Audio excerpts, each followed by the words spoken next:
สวัสดีตอนเช้าเนาะมื้อนี้มาดื่มกาแฟสดเป็นกาแฟที่คั่วมาแล้วเนาะคั่วมาแล้วอยู่ในโถมันก็สิเป็น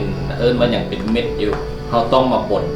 เอาเม็ดกาแฟใส่นี่ก็ออกจากโถนี่แหละเอามาใส่นี่แล้วมันก็สิมีแนวปั่นหลังจากนั้นเราก็แค่ติ้วแล้วมันก็สิเป็นลงไว้อยู่ในนี่หลังจากนั้นก็เอามาใส่ถาดนี้เนาะตั้งใส่จอกแบบนี้แล้วเราก็ค่อยรินน้ำร้อนลงเขาจริงได้กาแฟสดลงในนี้ขอบใจทางกาแฟที่เพิ่นเอาให้ดื่มฟรีแล้วก็ทางน้ำเพิ่งของสุดใจเนาะเพิ่นก็เอาให้ทิศสีดื่มแซ่บหลาย